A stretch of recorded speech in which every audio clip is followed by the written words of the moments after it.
अस्सलाम वालेकुम स्टूडेंट्स। आज के लेक्चर में मैं सीपीसी सेक्शन नंबर 15 और 16 को एक्सप्लेन करने वाली हूँ। Section number 15 court in which suit to be instituted, ऐसी अदालत जिसमें मुकदमा दायर किया जा सकता है। एवरी सूट, हर मुकदमा, शैल बी इंस्टीट्यूटेड, दायर किया जा सकता है। इन दी कोर्ट, अदालत में, टू दी लोएस्ट ग्रेड, कम दर्जा की, कॉम्पिटेंट टू ट्राई इट, जो इसको कॉम्पिटेंट टू ट्राई इट, जो इसको हल करने का, जो इसको सुनने का, इसकी समाअत सुनने का मिजाज रखती हो। इसमें यह बयान किया गया है कि हर मुकदमा ऐसी कम दर्जा की अदालत में किया जाएगा, इंस्टीट्यूट किया जाएगा, जो उसको सुनने का मिजाज रखती हो, यानी कि उसको सुनने की ताकत रखती हो। सेक्शन 15 एक कंप्लीट एमसीक्यू है, ठीक है। इसमें से वो ये भी पूछ सकता है कि जो एवरी सूट होगा अकॉर्डिंग टू सेक्शन नंबर 15 वो कहाँ जो है फाइल किया जाएगा या इंस्टीट्यूट किया जाएगा। और इसमें वो ये भी पूछ सकता है कि जो सेक्शन नंबर 15 है वो किसको डिफ़ाइन करता है, ठीक है। तो ये दो लाइंस है इसमें, ये एमसीक्यू इम्पॉर्टेंट है। नेक्स्ट है section number 16 suit to be instituted where subject matter situate. इसमें ये बताया गया है कि मुकदमा वहीं होगा, उसी कोर्ट में ही होगा जिसकी हदूद में प्रॉपर्टी पाई जाती होगी या जिस जगह पे सब्जेक्ट मैटर यानी कि प्रॉपर्टी पाई जाती होगी। सेक्शन नंबर 16 के 6 पॉइंट्स हैं, ठीक है, और एक एक करके मैं आप लोगों को एक्सप्लेन करने वाली हूँ। ये सब्जेक्ट टू दी पिक्यूनरी और other limitations prescribed by any law suits. इसमें ये बयान किया गया है कि किसी भी कानून की जानिब से माली या कोई अदर रोक टोक के जो मुकदमात हैं, आगे उनकी तफसील है, वही बताने वाली हूँ नेक्स्ट में। पॉइंट नंबर 1 को यानी कि 16A को हेडिंग दे लें, recovery of immovable property with और विदाउट रेंट। इसमें ये बताया गया है कि ऐसा मुकदमा, ठीक है, जो गैर माकूला जायदाद की मुनाफे के साथ या मुनाफे के बगैर, ठीक है, रिकवरी के लिए, वापसी के लिए किया जाएगा।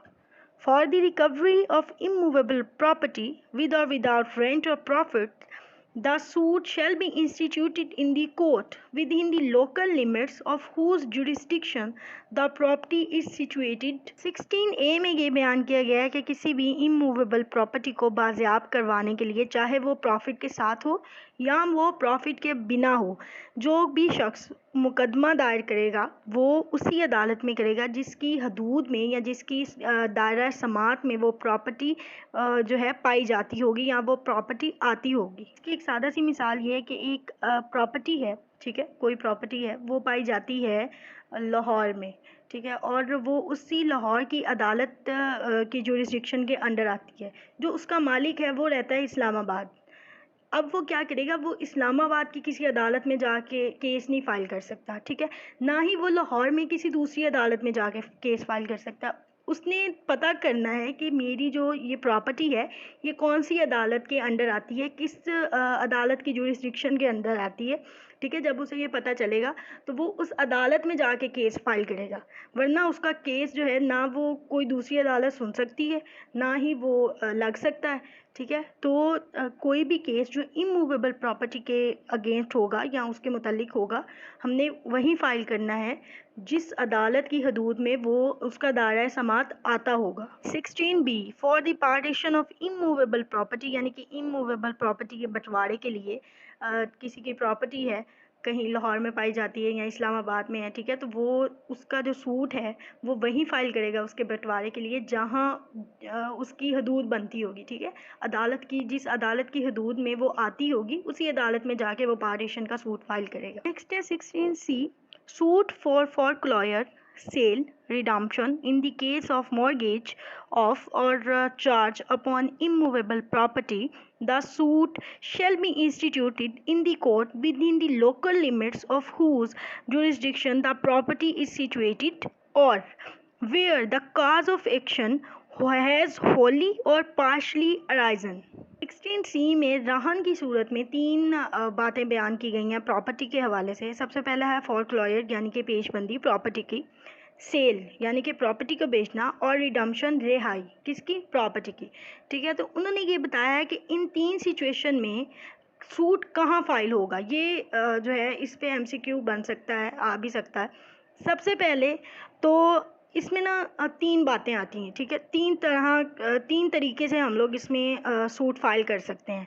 वहाँ भी फाइल कर सकते हैं जिस कोर्ट की लिमिटेशन में प्रॉपर्टी सिचुएटेड होगी। वहाँ भी सूट फाइल हो सकता है जहाँ काज ऑफ एक्शन या थोड़ा या मुकम्मल, ठीक है, बनता होगा। और इसके अलावा हम सूट उधर भी फाइल कर सकते हैं जिस कोर्ट की जुरिस्डिक्शन में डिफेंडेंट रहता होगा, ठीक है, या वो बिजनेस करता होगा पर्सनली या जो है फॉर गेन। नेक्स्ट है 16D, suit for determination of any other right to or interest in immovable property. तो ऐसा भी जो सूट होगा, ठीक है, वो भी उसी कोर्ट में किया जाएगा जिसकी लोकल लिमिट्स या लोकल जुरिस्डिक्शन में वो प्रॉपर्टी आती होगी। और इसकी मिसाल है suit for release of rent, यानी कि फ्यूचर रेंट को रिलीज़ करने के लिए जो सूट फाइल किया जाएगा, ठीक है, ये इसकी मिसाल के तौर पे याद रखें। नेक्स्ट है suit for compensation of wrong to immovable property, यानी कि 16E में इसमें ये बताया गया है कि आप सादा सी मिसाल समझे कि आपका एक जगह पे घर है, उसके साथ ही कोई आता है और एक फैक्ट्री लगा लेता है केमिकल्स की, ठीक है। अब वो केमिकल्स उस फैक्ट्री से आपके घर को भी हार्म करते हैं, ठीक है, आपके घर का नुकसान होता है। आपकी प्रॉपर्टी तो इमूवेबल प्रॉपर्टी है, घर चल तो नहीं सकता, ठीक है, तो उसको नुकसान होता है। अब आपने उसके मुआवजे के लिए, वो नुकसान की भरपाई के लिए जो केस करना है वो उस अदालत में करना है जिसकी जुरिस्डिक्शन में आपका घर आता होगा, ठीक है। ये नहीं होना कि किसी दूसरी अदालत में जाके उसकी जुरिस्डिक्शन भी नहीं है और आपने किसी भी अदालत में जाके केस फाइल कर देना, नहीं, उसी अदालत में करना है जिसकी लोकल लिमिट्स में, लोकल जुरिस्डिक्शन में आपका घर आता होगा, ठीक है। पॉइंट ई एक तो कवर करता है टॉर्ट लॉ के केसेस को, ठीक है, और दूसरा इसमें ये बयान किया गया है कि आपकी गैर मनकूला जायदाद के नुकसान जो पहुंचता है किसी के गलत एक्ट से, ठीक है, उसका जो केस आपने करना है, उसकी भरपाई के लिए, उसके नुकसान को पूरा करने के लिए जो आपने केस करना है, वो भी उसी अदालत में करना है जिसकी जुरिस्डिक्शन में आपकी गैर मनकूला जायदाद आती है। पॉइंट एफ, और ये मूवेबल प्रॉपर्टी के लिए है, ये बात आप लोगों ने ज़हन में रखनी है। बाकी जितने भी थे वो इमूवेबल प्रॉपर्टी के हवाले से थे, ये मूवेबल प्रॉपर्टी के हवाले से। इसमें 2 पॉइंट डिफरेंट है। एक तो सी पॉइंट डिफरेंट है क्योंकि उसमें जो है 3 पॉइंट्स बता दिए गए हैं कि अगर प्रॉपर्टी का इस तरह से कोई केस होगा तो वो किधर फाइल किया जाएगा। और नेक्स्ट है एफ़, तो ये भी थोड़ा डिफरेंट है। For the recovery of movable property actually under distrain और अटैचमेंट, पॉइंट एफ में ये बयान किया गया है कि प्रॉपर्टी बेशक मूवेबल होगी, ठीक है, लेकिन इसका केस वहीं किया जाएगा जिस अदालत की जुरिस्डिक्शन में वो आती होगी या कॉज ऑफ एक्शन अराइज होता होगा। अब तक हमने जो बात की है वो की है प्लेंटिफ के हवाले से। अब जो नेक्स्ट पैराग्राफ है वो डिफेंडेंट का बताता है कि अगर डिफेंडेंट ने भी मुकदमा दायर करना है किसी रॉन्ग को लेके इमूवेबल प्रॉपर्टी के हवाले से, या किसी कंपनसेशन को लेके इमूवेबल प्रॉपर्टी के हवाले से, या किसी फोरक्लोजर सेल रिडम्पशन को लेके इमूवेबल प्रॉपर्टी के हवाले से, तो वो क्या करेगा, वो भी सेम यही चीज़ें जो है अपना कंसीडर में रखेगा कि उसने मुकदमा भी वहीं करना है जिस कोर्ट की जुरिस्डिक्शन में वो प्रॉपर्टी आती होगी। फोरक्लोजर सेल और रिडम्पशन को लेके उसने मुकदमा वहीं दायर करना है जहाँ पे डिफेंडेंट रहता होगा, ठीक है, यहाँ वो पर्सनली वर्क करता होगा, बिजनेस करता होगा, चाहे वो वॉलंटरी रहता हो, ठीक है, या एक्चुअली रहता हो, उसने मुकदमा वहीं दायर करना है, या फिर उसने मुकदमा वहाँ दायर करना है जहाँ पे काज ऑफ एक्शन जो है वो अराइज होता होगा। तो सेम वही बातें हैं जो पहले बयान की जा चुकी हैं, सिर्फ डिफेंडेंट को लेके यहाँ पे वही बातें रिपीट हुई हैं, ठीक है। और इसमें लास्ट में एक्सप्लेनेशन दी गई है, इसमें ये बताया गया है जो यहाँ पे वर्ड प्रॉपर्टी है, ठीक है, उसका मतलब वो प्रॉपर्टी है जो पाकिस्तान में पाई जाती होगी, यानी कि पाकिस्तान की हदूद से बाहर वाली प्रॉपर्टी पे ये सेक्शन अप्लाई नहीं होता। बात कर लेते हैं लॉ गेट MCQs के हवाले से। तो सेक्शन नंबर 15 का मैं आप लोगों को बता चुकी हूँ कि वो कंप्लीट की ही एक MCQ है, ठीक है।